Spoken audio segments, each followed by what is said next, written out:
Ethan was a wealthy man.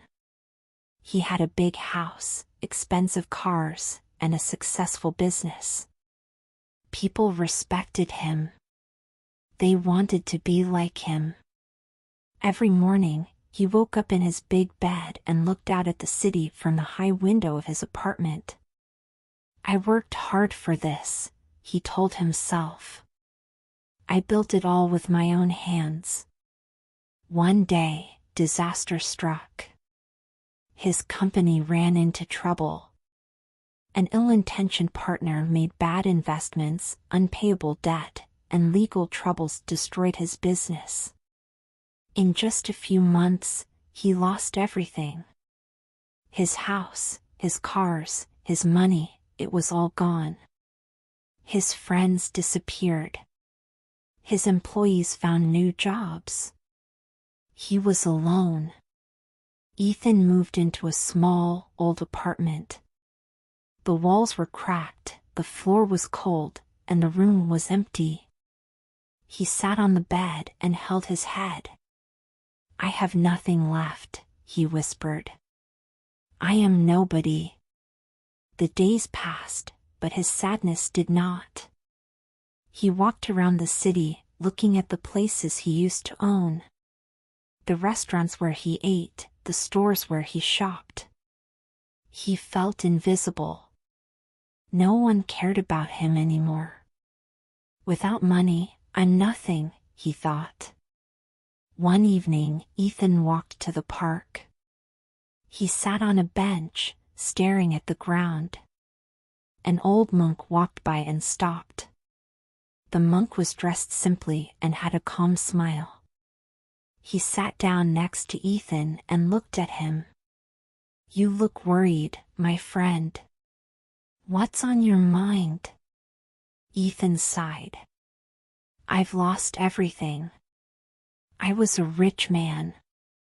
I had power, success, and respect. Now, I have nothing." The monk nodded. "Nothing? That's a big word. Are you sure you have nothing?" Ethan frowned. "Yes. My house, my cars, my business, they're all gone." The monk picked up a small stone from the ground. He held it in his hand. "Do you see this rock? It was here before us. It will be here after us. Can I say that it belongs to me?" Ethan looked at him, confused. "No, of course not. It's just a rock." The monk smiled. "What about your house, your cars, your business? They're just things. You own them, and now someone else will own them. Did they really belong to you?" Ethan was silent. He had never thought about it that way. The monk continued. "Many people think they own things. But in the end, things are just borrowed. We hold them for a short time and then we must let them go." Ethan's eyes filled with tears. "But without them, who am I?" The monk pointed to the trees. "Do you see the trees? They own nothing, but they grow strong. They give shade, they give air, they give beauty. They don't need to own. They just are." Ethan looked at the trees. The wind moved their leaves gently. He took a deep breath. For the first time in months, he felt a little lighter. The monk stood up. "Come with me. I want to show you something." Ethan followed him through the park. They came to a small room.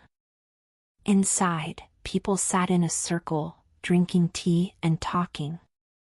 Some were rich, some were poor. Some were young, some were old. But everyone seemed at peace. A woman smiled at Ethan and handed him a cup of tea. "Welcome," she said. Ethan sat down. He listened to the people. They shared stories of joy and pain, of love and loss. No one asked him about his money or his past. They cared only about the present moment. The monk sat down next to him. True wealth is not in what you own. It is in what you experience, in the people you meet, in the kindness you give. Look around. Tonight, you are not alone. Ethan held his teacup. Its warmth spread through his hands. He looked at the people, the candles, the simple wooden walls of the room. He realized something.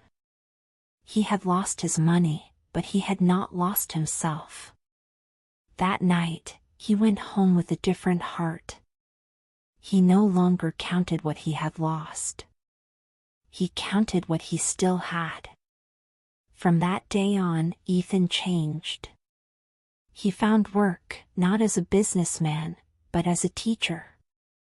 He shared his story with others. He began to study and research the true riches of life. He helped people who were lost, just as he had once been. And in giving, he discovered something powerful. The less he held on to things, the freer he became. Because in the end, true wealth is not in what we have, but in who we are and who we live with. If you enjoyed the story, please like and subscribe.